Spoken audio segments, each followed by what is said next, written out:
ansiedade por si só apenas atrapalhará o nosso dia de hoje e não contribuirá com nada conosco. Não adianta, ela não nos levará a lugar nenhum. O verso de número 27 diz: qual de vós, por ansioso que esteja, qual de vós, por mais preocupado que esteja com o dia de amanhã, poderá acrescentar um côvado ao curso da sua vida? O que adianta ficar preocupado, ficar estarrecido com aquilo que nos aguarda, se não podemos fazer absolutamente nada? O que adianta você ficar aqui remoendo acerca da entrevista que fará amanhã, se você terá que esperar amanhã, naquele horário, naquele local, para poder fazer a entrevista? Por mais que você se preocupe hoje, isso não vai te acrescentar nada. Isso não vai te possibilitar absolutamente nada. A ansiedade não nos levará em lugar nenhum. Esse versículo demonstra que é inútil a inquietação, a preocupação angustiosa com respeito ao futuro, porque a angústia, meus irmãos, ela não prolonga a vida. Diz o texto, nós não poderemos acrescentar nem alguns côvados, alguns centímetros, alguns metros à nossa vida. Talvez, vivendo assim, até estaremos encurtando a vida, mas por certo acrescentando em absoluto. No nosso boletim saiu uma frase, aqui no quadradinho Pare e Pense, que diz assim: a ansiedade é semelhante a uma cadeira de balanço, exigirá que você faça alguma coisa, mas não o conduzirá a nenhum lugar. É exatamente isso que Jesus está aqui dizendo. É inútil ter esse tipo de comportamento. Me acompanhe na leitura do Salmo de número 39, versos de 4 a 6. O salmista Davi diz assim, irmãos, verso 4: dá-me a conhecer, Senhor, o meu fim e qual a soma dos meus dias, para que eu reconheça a minha fragilidade. Deste aos meus dias o cumprimento de alguns palmos. À tua presença o prazo da minha vida é nada. Na verdade, todo homem, por mais firme que esteja, é pura vaidade. Verso 6: com efeito, passa o homem como uma sombra, em vão se inquieta, amontoa tesouros e não sabe quem os levará. Irmãos, a nossa vida é transitória, é passageira. Nós não temos o poder para esticá-la, para aumentá-la em absolutamente nada. Por mais que nos inquietemos, por mais que fiquemos incomodados, né, com o nosso futuro, nos diz o texto no verso 6, que este homem em vão se inquieta, amontoa tesouros, se preocupa com as coisas materiais, mas não está sob o seu domínio os resultados que virão no dia de amanhã. Não andeis ansiosos pela vossa vida, disse Jesus. Continuemos olhando para o texto, versos 28 e 29 agora, voltando lá para Mateus capítulo 6. Jesus continua e diz assim, verso 28: e por que andais ansiosos quanto ao vestuário? Considerai como crescem os lírios do campo, eles não trabalham nem fiam. Eu, contudo, vos afirmo que nem Salomão, em toda a sua glória, se vestiu como qualquer deles. Irmão, Jesus usou as aves para ilustrar o cuidado de Deus com os alimentos. Agora, Jesus Cristo utiliza as flores, os lírios, para ilustrar o cuidado de Deus com as nossas roupas, com as nossas vestimentas. Talvez hoje a preocupação com as roupas, com as vestimentas, não seja a nossa principal preocupação, não esteja ela elencada entre as nossas principais inquietações, né? Depois que os chineses passaram a produzir roupas, né? Depois que os bolivianos vieram costurar aqui no Brasil, não falta roupa barata, né? Nós temos roupas coloridas de vários modelos, ao alcance de todos, uma beleza. Não nos preocupamos tanto com isso. Entretanto, meus irmãos, os povos antigos se preocupavam muito com as vestimentas e até gastavam muito dinheiro a fim de comprar roupas de alta qualidade, a fim de ter vestimentas apropriadas, né, para o clima, ou que tivesse condições de projetá-los socialmente. A roupa na antiguidade era um artigo de luxo. Vocês devem se lembrar que a túnica de Jesus foi muito disputada. E quando nós olhamos lá para o Salmo 45, alguns versículos que temos ali, há um registro de que, buscava-se roupas bem elaboradas, roupas vistosas, roupas que pudessem agradar os olhos e satisfazer as necessidades do corpo. E isso demandava muito esforço. E isso não estava ao alcance de todos. De sorte que muitas pessoas, muitas famílias, muitos povos inteiros se dedicavam à busca de boas e agradáveis vestimentas. Era uma preocupação comum naqueles dias. Aliás, o profeta Isaías tem um texto muito curioso, onde o profeta Isaías, ele fala acerca do cuidado exagerado com roupas e com enfeites nos seus dias, demonstrando, meus irmãos, que esse tipo de sentimento era um sentimento antigo, um sentimento que estava presente nos dias de Jesus. Isaías capítulo 3, a partir do verso 18, diz assim, prestem atenção, vejam, meus irmãos, aquilo que o profeta diz 700 anos antes de Cristo. Isaías 3,18, naquele dia tirará o Senhor o enfeite dos anéis, dos tornozelos, as toucas e os ornamentos em forma de meia-lua, os pendentes, os braceletes, os véus envoaçantes, os turbantes, as cadeiazinhas para os passos, as cintas, as caixinhas de perfumes e os amuletos, os sinetes, as joias pendentes do nariz, piercing, os vestidos de festa, os mantos, os xales e as bolsas, os espelhos, as camisas finíssimas, os atavios de cabeça e os véus grandes. Toda essa riqueza de ornamentos, de busca, de preocupações com a aparência, com as vestimentas, já estavam impregnadas àquela sociedade do mundo antigo. Jesus diz, por que andais ansiosos quanto ao vestuário? Não há necessidade dessa preocupação.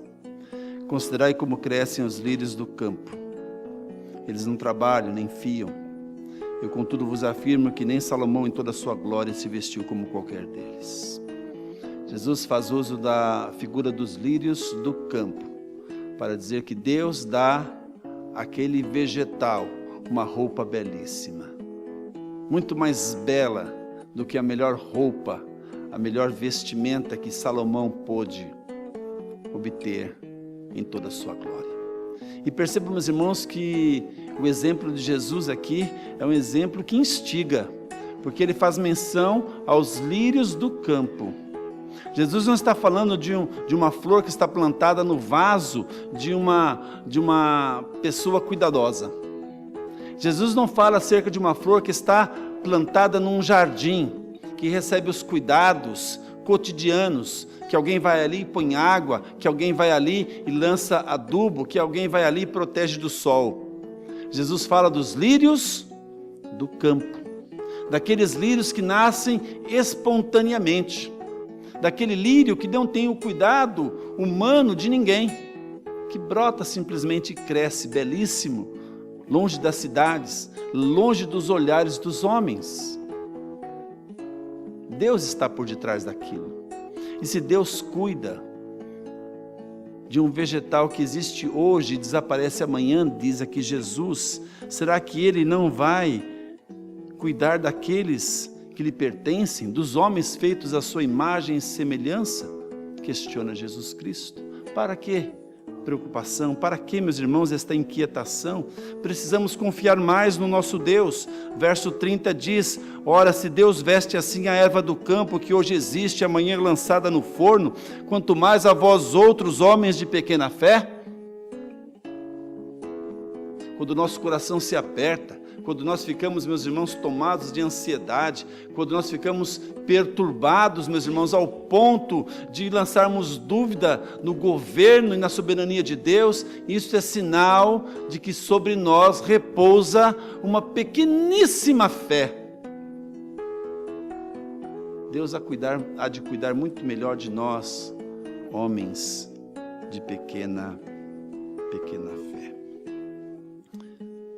A preocupação exagerada com o futuro, a angústia pelo dia de amanhã, a nossa insegurança, tudo isso demonstra apenas e tão somente a nossa falta de confiança em Deus. Versículo 31 e 32. Portanto, não vos inquieteis dizendo que comeremos, que beberemos, ou com que nos vestiremos. Não precisamos nos inquietar com isso, irmãos. Não precisamos ficar preocupados com estas coisas. Verso 32, porque os gentios é que se preocupam com todas estas coisas, pois vosso Pai Celeste sabe que necessitais de todas elas. Irmãos, passar a vida toda preocupado, se acabando, com inquietações acerca de coisas materiais como comida, bebida e roupa, isso está errado. São coisas materiais, coisas transitórias, coisas passageiras, evidentemente são coisas necessárias. Eu não estou aqui descartando a veracidade de que nós precisamos dessas coisas, mas o nosso coração não pode estar ali. A nossa preocupação, o nosso entusiasmo, a nossa alegria, o dedicar-se das nossas vidas não pode girar em torno destas coisas. Devemos olhar para os céus, diz Paulo, pensar nas coisas lá do alto, onde Cristo vive, assentado à direita de Deus Pai Todo-Poderoso, onde um dia estaremos também. Nós somos forasteiros, há um hino que diz, sou forasteiro aqui, em terra estranha estou, celeste pátria assim, é para onde vou? Nosso investimento está lá na glória, nos portais da eternidade. Quem fica preocupado com comida, bebida e roupa, sabe quem é? São os gentios. Versículo 32, no comecinho diz assim, porque os gentios é que procuram todas estas coisas. Quem eram os gentios? Os gentios são colocados aqui como aqueles que não conheciam a Deus, aqueles que não tinham relações com o Senhor, aqueles que não viviam em comunhão com o Pai Celeste. Estes sim, obviamente, haverão de buscar, de correr e de se dedicar apenas e exclusivamente a estas coisas. Não é o nosso caso, não é o nosso perfil, não pode ser característica nossa. Ao contrário, dê uma olhada no verso 33, buscai, pois, em primeiro lugar o seu reino e a sua justiça, e todas estas coisas vos serão acrescentadas. Irmãos, o versículo anterior fala sobre o que preocupa o ímpio. Esse versículo 33 fala sobre o que deve preocupar o crente. Qual deve ser a nossa preocupação? O que nós devemos almejar a cada dia? O reino de Deus. Buscai, pois, em primeiro lugar o seu reino e a sua justiça. É isso que deve estar centralizado no nosso coração. Esse deve ser o desejo verdadeiro da nossa alma. Comida, bebida, roupa são coisas passageiras, mas o reino de Deus é eterno. E é o reino de Deus que deve estar marcado, pontuado, presente nos nossos corações. O apóstolo Paulo, escrevendo aos Coríntios, ele diz assim, não atentando nós nas coisas que se veem, mas nas que se não veem, porque as que se veem são temporais, as que se não veem são eternas. Quero encerrar com o verso 34, quero concluir com a própria conclusão de Jesus, fica fácil assim, não é? O verso 34 diz, portanto, conclusão, não vos inquieteis com o dia de amanhã, pois o amanhã trará os seus cuidados, basta ao dia o seu próprio mal. Irmãos, é tolice sofrer pelo mal que ainda não veio. O presente, o dia de hoje, já tem os seus problemas, e obviamente que Deus nos dá força para superá-los. Nós amanhecemos este dia de domingo, estamos concluindo mais um dia de domingo, talvez passemos por algumas dificuldades, por algumas provações, por alguns problemas, mas o certo é que Deus nos sustentou desde as primeiras horas até este momento. Amanhã teremos problemas, teremos dificuldades, amanhã enfrentaremos outras lutas, e o certo é que quando chegar esses novos problemas, Deus vai mais uma vez nos dar forças para superá-los. É isso que o texto está nos ensinando, que nós possamos lançar no nosso Deus as nossas ansiedades, porque Ele tem cuidado de nós. Nós possamos colocar nas mãos do Senhor toda a nossa insegurança, todo o nosso medo, todo o nosso receio, sabendo que Ele estará ao nosso lado, que Ele nos cercará por trás e por diante, que Ele estará nos acompanhando de perto. Na mais absoluta convicção de que as misericórdias do Senhor se renovam a cada manhã, a cada novo dia, e será sempre a razão pela qual não seremos consumidos. Confiemos, pois, ao nosso Deus. Entreguemos a Ele, meus irmãos, a nossa vida integralmente, sem reservas. Não nos preocupemos tanto com o dia de amanhã, com as coisas materiais, porque aquilo que é o mais importante, aquilo que é o essencial, Deus nos tem dado, e essas demais coisas serão acrescentadas. Nós possamos aproveitar bem o nosso tempo, nós possamos aproveitar muito bem a nossa passagem aqui por esta terra, buscando em primeiro lugar o reino de Deus e a sua justiça.